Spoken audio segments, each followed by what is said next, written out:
Quand les flots de la mer mugissent, écument, se soulèvent jusqu'à faire trembler les montagnes. Pause. Il est un fleuve dont les courants réjouissent la cité de Dieu. Le sanctuaire des demeures du Très-Haut, Dieu est au milieu d'elle. Elle n'est point ébranlée. Dieu la secourt dès l'aube du matin. Des nations s'agitent, des royaumes s'ébranlent. Il fait entendre sa voix, la terre se fond d'épouvante. L'Éternel des armées est avec nous, le Dieu de Jacob est pour nous une haute retraite. Pause. Venez, contemplez les œuvres de l'Éternel, les ravages qu'il a opérés sur la terre. C'est lui qui a fait cesser les combats jusqu'au bout de la terre. Il a brisé l'arc, il a rompu la lance, il a consumé par le feu les chars de guerre. Arrêtez et sachez que je suis Dieu. Je domine sur les nations, je domine sur la terre. L'Éternel des armées est avec nous, le Dieu de Jacob est pour nous une haute retraite. Pause. Avant de rentrer dans le texte, j'aimerais vous parler des auteurs. Coré, ou les fils de Coré, en l'occurrence.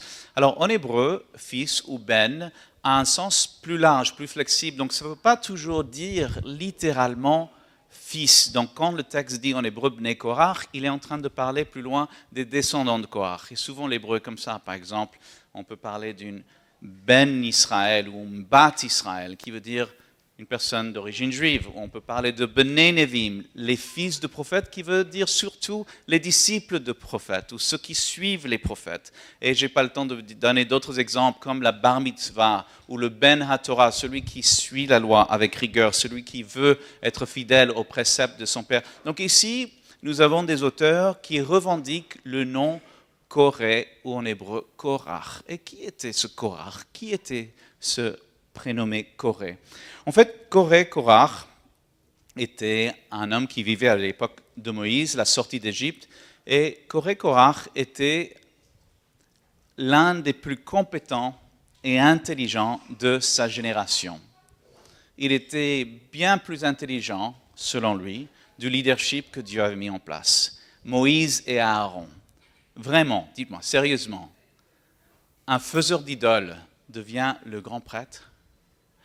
Quelqu'un qui est bègue, qui a du mal à parler devant les gens, c'est celui-là qui va donner la loi. Coré se disait, je suis plus beau que ces hommes-là, je suis plus compétent que ces hommes-là, je suis plus intelligent que ces hommes-là, je suis plus fort que ces hommes-là. Et je vais vous dire quelque chose, peut-être bien qu'il avait raison. Mais vous voyez, Dieu ne travaille pas comme ça. Dieu ne choisit pas les choses fortes, il choisit les choses faibles. Il ne choisit pas souvent les choses sages, il choisit les choses folles pour confondre les sages, parce que ça reflète qui il est, ça reflète son caractère. Il aime que la gloire revienne à lui. Et qu'est-ce qui est passé avec Coré? Coré ne comprenait pas cela. Donc Coré a allumé un feu sacré qui était seulement le rôle d'Aaron. Il a voulu rassembler autour de lui un cadre, plusieurs cadres des meilleurs d'Israël, et tous ensemble ont amené une révolte contre Moïse, contre Aaron, et par la suite, ils ont été engloutis. Par la suite, ils ont été détruits, eux et leurs amis et leurs familles. Et voici que les auteurs de ce psaume revendiquent ce nom. Comment est-il possible? Si c'était moi, je voudrais m'en cacher. Je ne sais pas si vous avez entendu le nom Göring, un célèbre criminel de la Deuxième Guerre mondiale, le bras droit de Hitler, Hermann Göring. Mais connaissez-vous son frère Albert Göring?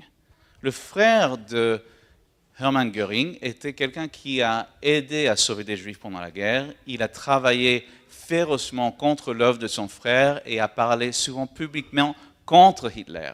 Mais peu importe sa vie, son nom était trop fort pour lui. Il ne pouvait pas s'en défaire de ce nom terrible. Eh bien, ici, dans ce passage, les fils de Coré revendiquent cet ancêtre qui était l'un des plus grands traîtres de toute l'histoire d'Israël. Pourquoi? Parce qu'ils reconnaissent quelque chose, que Dieu est un Dieu qui donne des deuxièmes chances. Dieu est un Dieu qui accueille non des saints, mais des pécheurs par la repentance. Et ici, ce chant est un chant des gens rachetés, des âmes pardonnées, des gens qui connaissent, qui savent qu'ils sont pécheurs, qui savent qu'ils ne méritent pas la grâce de Dieu. Et parce qu'ils savent cela, parce qu'ils ont reçu la grâce de Dieu, ce passé lourd est transformé en hymne, un chant de salut et de rédemption. Comment ce changement s'est effectué dans la vie des fils de Corée? Comment est-il possible? La clé se trouve dans la première phrase où c'est écrit « Dieu est pour nous ». Dieu est pour nous. Alors en hébreu, c'est Elohim lanu. La traduction est très bien comme elle est. Mais en hébreu, il y a une autre dimension qui est donnée, celle qui est un peu plus personnelle, un peu plus relationnelle. Elohim lanu veut dire Dieu est à nous. Dieu est à nous. Dieu est à moi. Est-ce qu'il est à vous ce matin?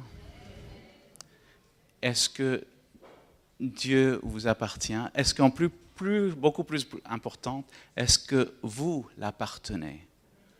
Ou est-ce que Dieu est juste un petit génie dans la lampe que vous sortez le dimanche et vous frottez bien fort pour mettre votre meilleur costume et vous présenter, ou que vous faites appel lorsque vous avez seulement besoin? Ou est-ce que vous lui appartenez de tout votre être et de tout votre cœur? Corée, les fils de Corée, les descendants de Corée vont nous expliquer à travers ce psaume qu'est-ce que c'est que d'appartenir véritablement à Dieu. C'est de tout lui donner. Et c'est seulement si on lui donne tout que l'on peut chanter ce chant des rachetés. Alors, dans ce premier verset, qui est célèbrement connu, vous l'avez même récité avec moi ce matin, Dieu est pour nous un refuge et un appui. C'est intéressant ça, de décrire Dieu comme un appui, n'est-ce pas? Un appui. C'est un peu petit ça. Normalement, on parle de Dieu qui est omnipotent et omniscient et grand et qui a tout l'univers d'entre ses mains. Mais ici, il est décrit comme étant un appui. Dieu joue le second rôle, le rôle que Corée ne voulait pas faire. Corée avait oublié que Dieu l'avait appelé lui, tout compétent qu'il était, tout intelligent qu'il était, pour être un aide à Moïse et à Aaron, non pour être en concurrence avec eux, pour mettre les dons que Dieu avait donnés à Corée au service du royaume de Dieu. Pourquoi? Parce que ça, c'est le rôle que Dieu lui-même assume. Il ne prend pas la première place. Il est l'hôte invisible, comme dit le panneau souvent chez nous, l'hôte invisible à chaque table. Il est ici, ce matin, invisible et pourtant très présent. Le mot en hébreu pour appui, c'est Ezra. Ezra, en hébreu, veut dire aide, assistant, second. Ezra, aide, mais un aide parce qu'il peut aider.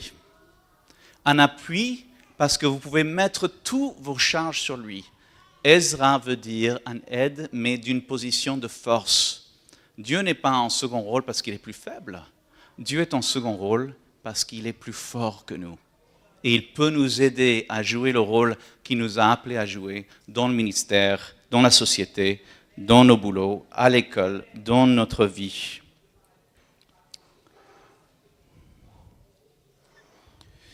Si vous avez, j'étais très impressionné ce matin en venant, j'étais là à 10h moins quart et j'ai vu déjà l'équipe dehors en train d'attendre l'ouverture des portes et ils avaient froid et ils étaient prêts à juste sauter dans la brèche et à préparer ce merveilleux lieu pour le transformer dans ce sanctuaire que vous voyez.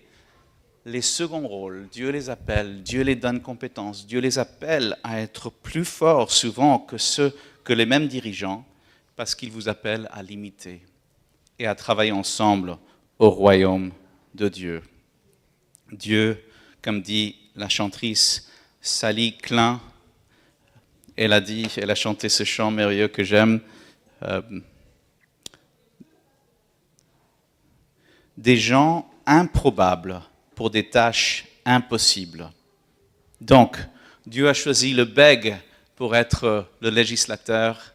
Dieu a choisi le faiseur d'idoles pour être le souverain sacrificateur devant l'Éternel. Il a choisi un peuple esclave pour être une nation sainte. Revenons au psaume, et plus précisément au contexte de ce psaume. Vous voyez, le contexte de ce psaume est très intéressant parce que Israël est en siège. Israël est entouré d'une armée assyrienne qui veut absolument anéantir Israël. Et d'ailleurs, Israël est la dernière nation qui sont venus vaincre. Ils ont passé partout dans le monde pour établir l'un des empires les plus importants, les plus grands du Moyen-Orient, l'empire assyrien, sous les ordres du roi empereur Sennacherib. Et il vient avec 185 000 hommes d'élite qui ont vaincu le monde entier. Les plus grands empires, les plus grandes nations, ils viennent à petit Israël, minuscule Israël, à cette petite ville de Jérusalem. Et le roi Sennacherib dit la chose suivante. Si vous voulez suivre, c'est 2 Chroniques 32, versets 10 à 15. Ainsi parle Sennacherib, roi d'Assyrie. Sur quoi repose votre confiance pour que vous restiez à Jérusalem dans la détresse? Ézéchias, le roi d'Israël en l'occurrence, ne vous abuse-t-il pas pour vous livrer à la mort par la famine et par la soif quand il dit « L'Éternel notre Dieu nous sauvera de la main du roi d'Assyrie » Ne savez-vous pas ce que nous avons fait, moi et mes pères, à tous les peuples des autres pays? Les dieux des nations de ces pays ont-ils pu délivrer leur pays de ma main? Parmi tous les dieux de ces nations que mes pères ont exterminés, quel est celui qui a pu délivrer son peuple de ma main pour que votre Dieu puisse vous délivrer de ma main? Quel affront! Là, une lourde insulte. C'est un peu la même histoire qu'on entend en France, n'est-ce pas? Dieu est mort. C'est ce que Sennacherib est en train de dire, que votre Dieu n'est pas un Dieu. Votre Dieu ne peut pas vous sauver. Et c'est ça ce que souvent la raison veut nous dicter dans la société.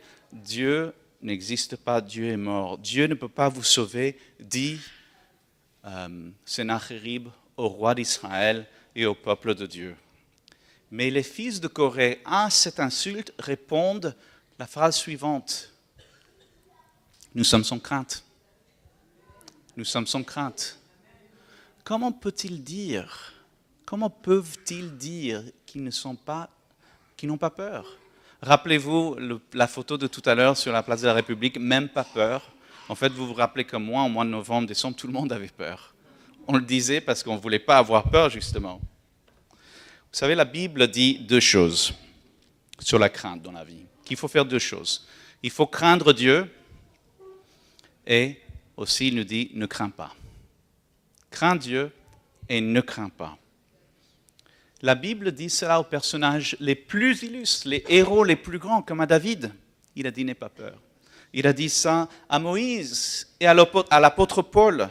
De grands héros de la foi ont dû être encouragés par le Seigneur qui leur disait ne craignez pas. Comment ne pas craindre? Les fils de Corée nous disent ne regarde pas le roi d'Assyrie. Ne regarde pas les 185 000 hommes. Ne regarde pas le danger ou la peur. Voyez, contemplez les œuvres de l'Éternel. Contemplez les œuvres de l'Éternel, non les œuvres de l'homme. Comment contempler les œuvres de l'Éternel? Il y a un épisode très intéressant dans le Nouveau Testament où les disciples sont avec Jésus dans la mer de Galilée, une tempête éclate. Des pires des tempêtes éclatent, à tel point que ces pêcheurs avaient peur de perdre leur vie. Et Jésus dort dans la barque. Imaginez-vous, au milieu d'une tempête, au milieu d'un ouragan, au milieu des vagues de 10 mètres, Jésus dort. Et les disciples vont le réveiller. Et vous savez ce qui se passe? Il ne se réveille pas. Il est tellement endormi qu'ils doivent le secouer. Et Jésus se réveille, il est un peu grognon, il n'aime pas ça qu'on le réveille quand il fait sa sieste. Et il dit, mais qu'est-ce qui se passe là? Pourquoi est-ce que vous me dérangez? Je suis fatigué. Ils ont dit, mais Seigneur, ne vois-tu pas que nous mourrons? Ah, d'accord. Donc il sort sur la barque et il dit quelque chose d'étrange. C'est traduit en français, paix, sois tranquille. Mais ce n'est pas ça vraiment le sens de ce truc-là. Shalom en hébreu, c'est une salutation. Et sois tranquille, c'est silence.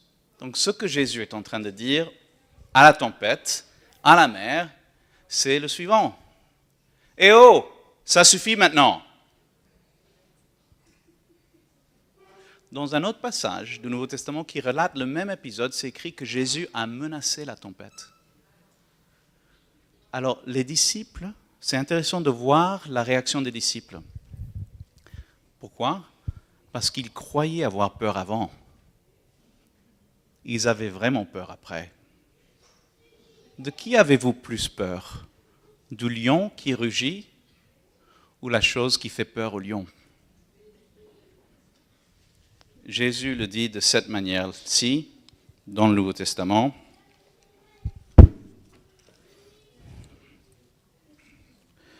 Je vous dis à vous qui êtes mes amis, ne craignez pas ce qui tue le corps et qui après cela ne peuvent rien faire de plus. Je vous montrerai qui vous devez craindre. Craignez celui qui, après avoir tué, a le pouvoir de jeter dans la géhenne. Oui, je vous le dis, c'est lui que vous devez craindre. Contemplez les œuvres de l'Éternel. Les fils de Corée utilisent un autre mot intéressant dans ce passage. Ils utilisent le mot refuge. Il dit « Dieu est notre refuge ». Quel est le refuge? Le refuge, en fait, c'est un terme technique. Le refuge était un lieu. C'est un lieu spécifique.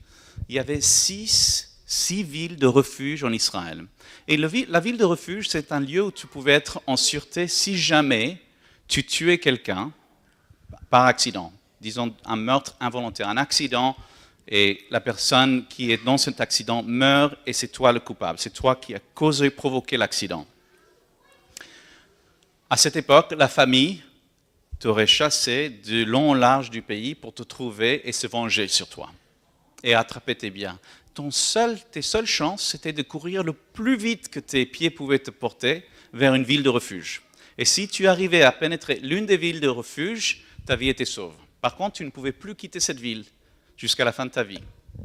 Ou, on pouvait quitter la ville aussi, si le souverain sacrificateur mourait cette année-là. En araméen, c'est un principe qui s'appelle mitatan tzadukin mekaperet, qui veut dire la vie des justes fait expiation. L'idée, à travers toute la Bible, qu'une vie pour une autre vie, mais pas n'importe quelle vie. Il fallait que la vie soit une vie exemplaire, sainte. Donc seulement la mort du souverain sacrificateur pouvait te libérer de cette ville de refuge. Et c'est ici ce que les descendants de Corée essaient de nous dire. Lorsque votre vie est menacée, lorsque vous n'avez nulle part où aller, où la mort vous guette, courez de toutes vos forces. Courez vers cette tour de l'Éternel, où les justes accourent pour trouver refuge, protection. Acceptez sa vie pour la vôtre, et votre vie sera sauve et pardonnée. Yeshua, Jésus est notre grand prêtre. Si nous acceptons sa mort à la place de la nôtre, nous pouvons vivre des vies sans peur. Nous pouvons sortir de nos prisons et nous pouvons vivre des vies abondantes. Le salut de Jérusalem est si parfait, si complet, qu'il vaut la peine, il mérite d'être mentionné. Alors vous savez ce qui est arrivé, c'est que Dieu a entendu cette insulte du roi Sennacherib et par la suite, dans la nuit, le même jour de l'insulte, un seul ange de l'Éternel est allé et a tué 185 000 hommes d'élite. Un ange, un seul, a tué, détruit, massacré l'armée qui avait mis le monde au pied. venez contempler les œuvres de l'Éternel. C'est relaté une autre histoire, encore les Assyriens, qui sont des longs amis d'Israël, ennemis d'Israël, veulent, dans un autre passage similaire, tuer le prophète Élisée. Alors, les armées de l'Assyrie entourent la ville de Dothan, où se trouve Élisée. Le serviteur d'Élisée est dans tous ses états. Il panique, il angoisse, il court à droite et à gauche et il dit « Maître, il nous faut fuir d'ici, les armées de l'Assyrie sont sur nos pieds !» Et le prophète est là, il est dans une chaise longue, il est en train de bronzer, il lui demande « Va chercher un autre thé glacé, j'ai soif. Et d'ailleurs, amène-moi mes lunettes de soleil aussi. » Il a dit « Mais maître, comment est-ce possible? La mort est à nos trousses. » Il a dit, tu vas me chercher ce thé glacé ou pas? Eh bien, il a dit, bon, si c'est comme ça, je vais faire une petite prière. Seigneur, ouvre ses yeux pour qu'il voie ce que je vois. Et qu'est-ce qu'il a vu? Ah, mon Seigneur, comment ferons-nous? Il répondit, ne crains point, car ceux qui sont avec nous sont en plus grand nombre que ceux qui sont avec eux. Élisée pria et dit, Éternel, ouvre ses yeux pour qu'il voie. Et l'Éternel ouvrit les yeux du serviteur qui vit la montagne pleine de chevaux et de chars de feu autour d'Élisée. Si un ange a vaincu 185 000 hommes d'élite, que va faire une armée d'anges? Vous savez ce que le serviteur d'Élisée a dit après ça? Il a dit, y a-t-il une autre chaise longue et un thé glacé? Parce que je veux aussi me reposer et contempler les œuvres de l'Éternel.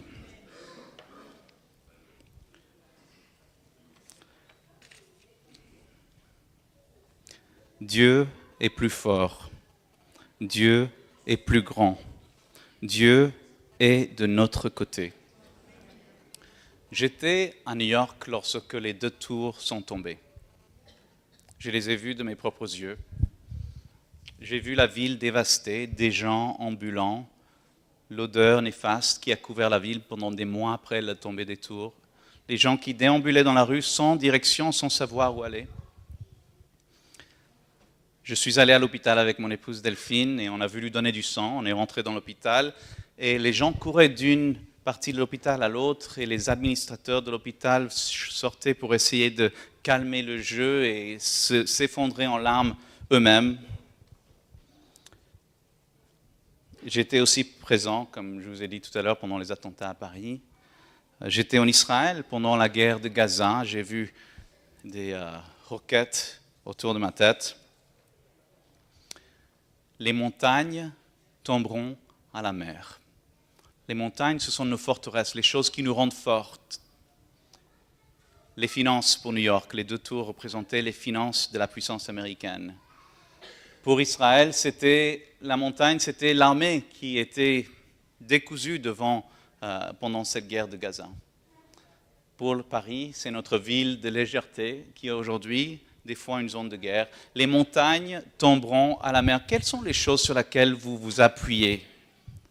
Si ce n'est pas Dieu, votre appui, vos montagnes vont tomber à la mer. J'aimerais bien pouvoir le dire, que des couples ne vont pas se briser, que des églises ne vont pas se diviser, que le terrorisme ne va plus venir. Je ne peux pas le dire. Les montagnes tomberont, chancellent au cœur des mers. Qu'est-ce que Dieu promet de faire pour nous dans les temps troubles, dans des temps difficiles? Est-ce qu'il promet de nous extraire de ces moments, de nous enlever de ce moment? Eh bien, peut-être que vous pouvez me dire, mais moi je veux une vie de prière comme Élisée. Je prie et 10 000 anges sont là. Vous savez où s'est passé cela? Dothan. Vous savez ce qui s'est passé à Dothan des centaines d'années avant Élisée? Joseph a été jeté dans un puits. Et sa vie de souffrance a commencé.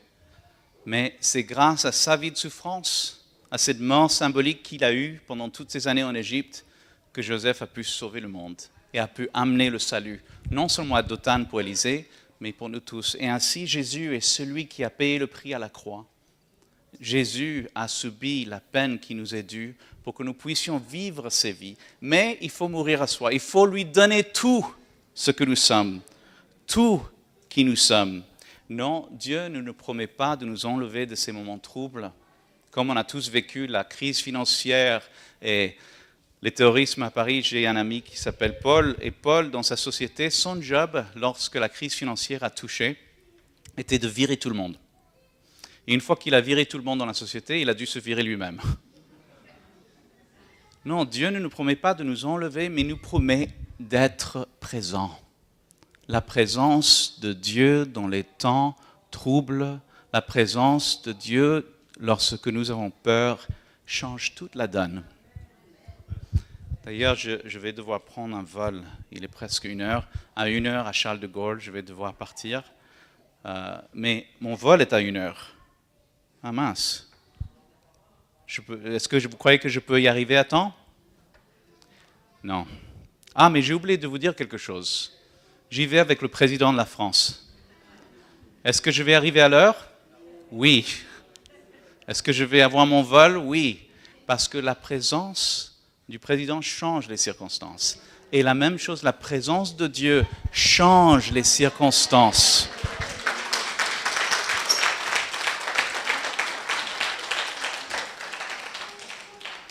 Quoi faire alors, quand les montagnes chancellent à la mer? Qu'est-ce qu'il nous est dû demander de faire dans ce psaume? Quoi? Qu'est-ce qu'on fait alors, quand les choses se passent mal? On doit chanter. Ce psaume est un chant de louange. C'est ça ce que la Bible nous invite à faire. Moïse, lorsque il a traversé la mer Rouge, il a chanté « Je chanterai à l'Éternel, car il a fait éclater sa gloire, il a précipité cheval et son cavalier à la mort. » David, à la fin de sa vie, est commémoré dans la Bible, pas comme étant le plus grand guerrier ou le plus grand roi, non, mais comme le doux chanteur d'Israël. Quand l'Église primitive a chanté dans le livre des Actes, la terre a tremblé. Quand Paul et Silas étaient en prison, ils ont chanté, les chaînes ont éclaté. Dieu nous invite à le regarder, Dieu nous invite à le louer et ne pas regarder nos circonstances. Si nous appartenons vraiment à Dieu, si notre cœur lui appartient, si notre vie lui appartient, nos peurs, nos craintes sont réservées uniquement pour lui. Parce qu'il nous aime et il est de notre côté. J'ai un ami dont la mère a survécu à Auschwitz, au camp de la mort. Et il l'a amené à Auschwitz pour visiter. C'est la première fois qu'elle y a été après la guerre. Et il y avait une cérémonie ou quelque chose et il a remarqué des paroles grattées dans le mur, des paroles d'un genre de poème où il ne savait pas ce que c'était. Et au milieu de la cérémonie, sa mère s'est levée et s'est mise à chanter les paroles de ce chant. Il a dit que c'était tellement émouvant que toute la cérémonie s'est arrêtée et tout le monde l'a juste entendu chanter. Personne ne savait que ce poème, ces paroles étaient un chant. Seulement les gens qui ont vécu cette expérience, seulement les déportés connaissent ce chant. D'ailleurs, il s'appelle le chant des déportés. De même que seulement ceux qui ont vécu cette expérience terrible des camps de la mort, de même, seulement ceux qui ont vécu l'expérience de la croix peuvent chanter ce chant. Seulement ceux qui ont l'expérience du rachat, du pardon des péchés peuvent chanter ce chant. La Bible dit que même les anges ne connaissent pas ce chant. Comment l'apprendre? Comment le connaître? Comment chanter ce chant? Il faut en connaître l'auteur du chant. Jésus peut vous apprendre à chanter ce chant. Jésus peut vous en donner la mélodie. C.S. Lewis, un grand auteur, a dit que c'est une mélodie si douce qu'elle brise le cœur. Elohim lanu, il est à moi, je suis à lui. Est-il à vous? Êtes-vous à lui? Ne donnez pas votre crainte aux autres, réservez-la pour Dieu. Réservez tout votre cœur pour Dieu, pas juste une partie. C'est seulement dans ce sens que nous pouvons dire « c'est pourquoi nous sommes sans crainte », comme les fils de Corée. Les montagnes chanceleront, les royaumes seront détruits. Le terrorisme frappera à nouveau, les églises seront divisées, les mariages seront brisés, les montagnes chanceleront. Chancelerez-vous avec eux? Ou est-ce que votre appui sera dans le Seigneur? Prions. Elohé d'Abraham, d'Isaac et de Jacob, Seigneur et Dieu d'Abraham, d'Isaac et de Jacob, nous te louons pour ta sainte présence. Nous te louons pour ta puissance, les ravages que tu opères sur la terre. Toi, tu fais cesser les combats, tu brises l'arc, tu romps la lance et tu consumes par le feu les chars de guerre. Seigneur, nous voulons nous arrêter maintenant pour suivre ce psaume. Arrêtez et sachez que je suis Dieu. Tu nous invites tous à te connaître, de savoir qui tu es, de connaître ta personne personnellement. Seigneur, je prie pour chacun et chacune ce matin, qu'ils puissent vraiment dire, oui, je le connais, oui, je suis à lui et il est à moi. Au nom de Jésus, Amen.